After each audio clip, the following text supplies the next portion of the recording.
The paper feels harmless at first, just ink, numbers, neat columns. But in the winter of 1941, inside a guarded office in Berlin, a German intelligence analyst stares at a line that makes his stomach tighten. Not the tanks, not the planes, not even the ships. The number that scares him is manpower. He has been asked a simple question, the kind that decides wars before the first shot is fired. How many American soldiers can the United States truly put in the field? If you want more content like this, subscribe now and comment below. He runs the math again, checks his sources, compares reports from attachés and intercepted news, and finally writes a figure that seems safe, almost comforting. 4 million. Big, yes, but not endless. A number Germany believes it can fight, a number Germany believes it can survive. And in that moment, without anyone realizing it, the Wehrmacht's clock begins ticking louder than any artillery gun. You can almost feel the cold air of Europe pressing down as the war spreads like a firestorm. By December 1941, the German army is deep in the Soviet Union, the Eastern Front already chewing through divisions like a grinder that never stops. In the West, Britain still refuses to fall. German cities are learning what bombers sound like at night. Yet inside the German High Command, there is still the belief that the war can be managed if enemies break in the right order. Knock out the Soviet Union, force Britain to negotiate, and keep America at the edges. That's the idea. But ideas die when reality arrives, and on December 7th, 1941, reality arrives over Pearl Harbor. Within days, Adolf Hitler chooses to declare war on the United States. It is one of the most dangerous gambles of the entire conflict because it invites a giant into a fight that is already draining Germany's blood. At first, there is an almost casual arrogance in the way many German leaders talk about America. They call it soft. They call it distant. They point to 1917 and say the United States joined late, and the war ended before its power fully appeared. They look at the Atlantic like a wall. They look at the U-boat fleet like a knife ready to cut supply lines. And deep down, some of them believe America will negotiate or lose interest or focus on Japan. But German intelligence still needs hard numbers. Not propaganda, not speeches. Numbers. How many divisions can America raise? How fast can they train them? Can the United States equip them? Can it ship them across oceans and keep them fed, fueled, and supplied? Those questions are not just academic. They decide whether Germany should fear a long war or believe it can win a short one. Here's the trap German planners fall into. They see the United States in 1939 and 1940, and they assume it will stay that way. In 1939, the U.S. Army is small compared to Europe's giant armies. Many Americans want to avoid another European war. The Great Depression is a fresh wound. The military is modernizing, but not at full speed yet. So German estimates form around a picture of America that is already outdated by the time it reaches Berlin. 4 million troops, maybe a little more, enough to be annoying, enough to cause problems, but not enough to smash the Reich. And if that number is true, Germany believes it can hold the Atlantic with submarines, hold the coast of Europe with strong defenses, and win the main war in the East. It's a brutal plan, but in their minds, it has a shape. Then the American machine starts moving. In Washington, President Franklin D. Roosevelt and his advisors do not treat the war as a distant storm. They treat it like a fire headed for their own house. The United States shifts into total mobilization in a way the world has rarely seen. Factories that once made cars begin producing tanks. Assembly lines that once made household goods begin producing rifles and artillery shells. And shipyards roar day and night. Airfields appear like sudden scars across the landscape. The U.S. Army expands rapidly, but so does the entire system around it. Training bases, logistics commands, transport fleets, supply depots, medical units. Because fielding millions of soldiers isn't just about uniforms and weapons, it's about everything behind them: food, fuel, ammunition, trucks, spare parts, radios, engineers, landing craft. The U.S. builds an army and then builds a world to move that army. By 1942 and 1943, Germany begins to realize something is wrong with the old estimate. Reports from neutral countries, from spies, from newspapers, from intercepted communications, everything points in one direction. America is raising forces faster than anyone predicted, and it isn't just raising a few elite units. It's raising entire armies. The United States drafts men by the millions, trains them, and ships them outward. And the terrifying part is that it can do this while still producing weapons and supplies at a level that makes German production look like a candle beside a furnace.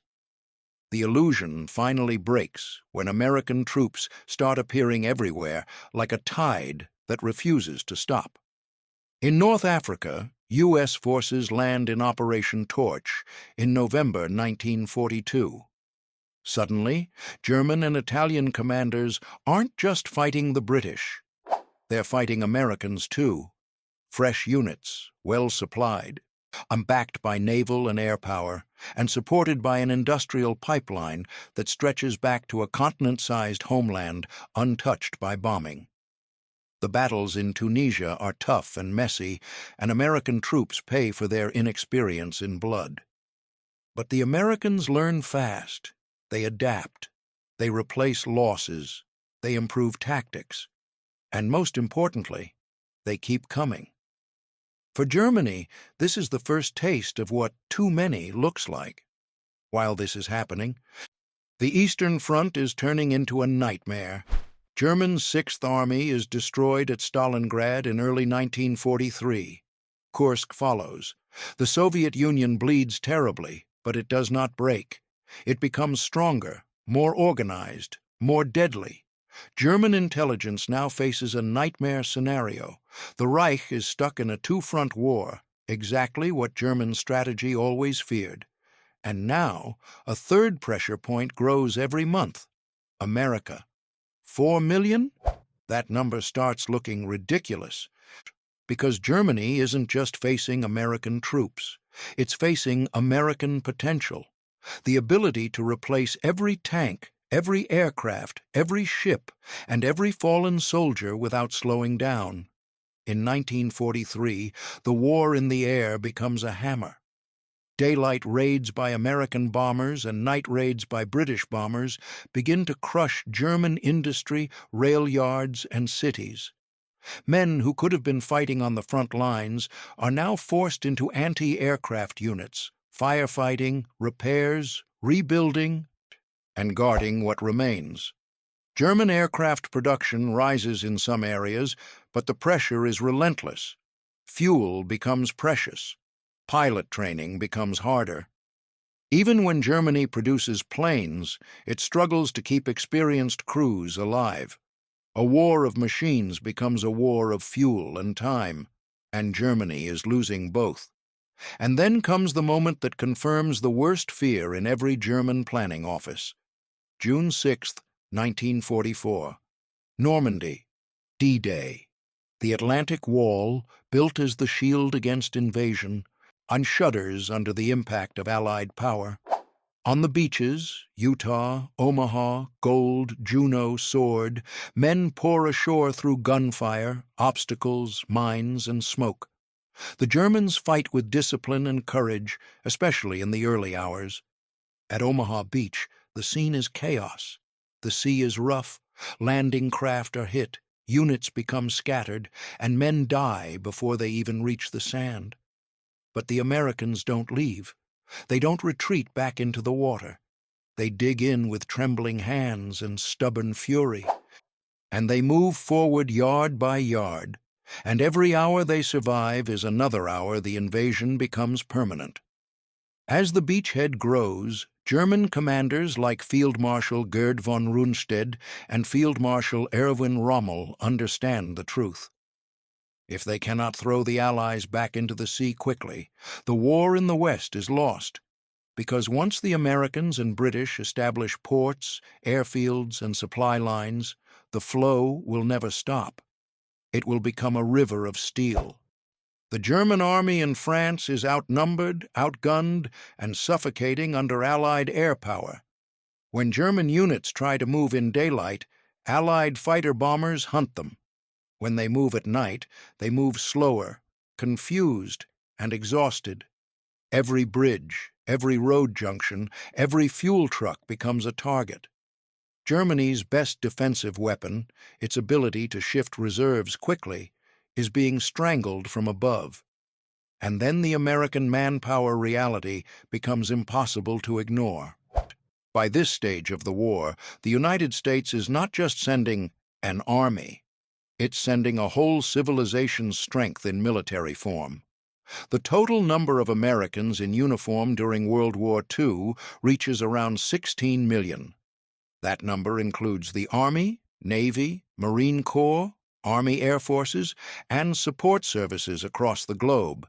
And to Germany's horror, it means the United States can fight in Europe, fight in the Pacific, guard supply routes, train replacements, staff hospitals, cruise ships, fly bombers, and still keep producing. That's what makes it crushing. It isn't only the soldiers, it's the depth behind them. German planners had imagined America as a powerful country limited by distance and politics, but America solves distance with shipping and solves politics with unity after Pearl Harbor. German U-boats do terrible damage early in the Battle of the Atlantic, but Allied convoy tactics improve, escorts grow deadlier, radar and intelligence tighten the net, and ship production overwhelms losses. The Atlantic stops being a barrier and becomes a highway. Every month, more troops, more tanks, more guns, more trucks arrive in Britain like clockwork. And you can imagine what that feels like to a German commander reading reports from France, knowing the enemy has an endless warehouse across the ocean. By late July 1944, the Allies break out of Normandy. Operation Cobra shatters German lines in the west, and American armored columns surge forward. The pace is shocking. Towns that seemed secure one week are lost the next. German units retreat under pressure, sometimes without fuel, sometimes without ammunition, sometimes without communications. Then comes the Falaise Pocket in August 1944, where a large part of the German army in Normandy is trapped and destroyed. Vehicles, guns, and men are crushed in a shrinking corridor under Allied air attack and artillery fire. Survivors escape, but the German army in the west is badly wounded. And the Americans keep moving. In September 1944, American troops are at Germany's borders. Aachen becomes a brutal symbol, fighting house to house, street by street, the first German city assaulted by Allied ground forces. It's a grim preview of what awaits the Reich. Germany fights harder as the war comes home.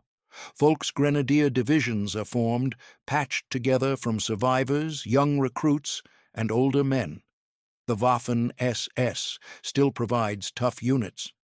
But the German army is no longer the confident, well-supplied force of 1940. It is tired, stretched, and hunted. Yet Germany still has one last desperate idea, one final gamble. December 16th, 1944. The Ardennes Offensive, the Battle of the Bulge. In the freezing forests of Belgium and Luxembourg, German troops strike through the snow to split the Allied front and seize Antwerp. It's a bold plan. For a few days, the Germans achieve surprise. American units are shocked. Roads clog with refugees and retreating vehicles. The sky is low and gray, limiting Allied aircraft, and for a moment the war feels uncertain again. The front bulges outward, and the Germans push toward Bastogne. But then the American depth reveals itself. The United States has reserves. It has trucks. It has fuel. It has command structures that can recover from surprise. The 101st Airborne Division holds Bastogne. Patton's Third Army pivots north. German fuel shortages become fatal. And when the skies clear, Allied air power returns like an executioner. The German offensive slows, then bleeds out. The last major German attack in the West collapses, taking with it irreplaceable German armor, veteran troops, and the final hope of forcing a negotiated peace.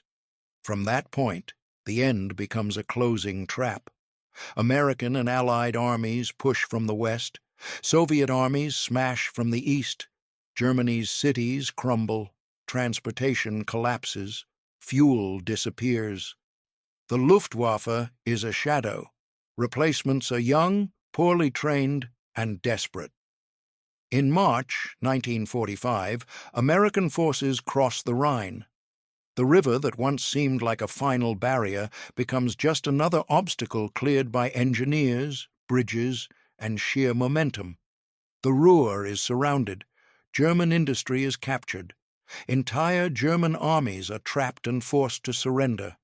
And the most frightening part for Germany is how organized it all looks, how planned, how prepared, how relentless. This isn't chaos. This is a machine completing its task. Inside Berlin, the war ends like a nightmare that refuses to wake. As April 1945 begins, Soviet artillery shakes the city. The Führerbunker becomes a tomb of maps and lies. Hitler gives orders to units that no longer exist. Outside, the Red Army closes in street by street. To the west, American forces are deep inside Germany, meeting Soviet troops at the Elbe River in April 1945. The Reich is split in half.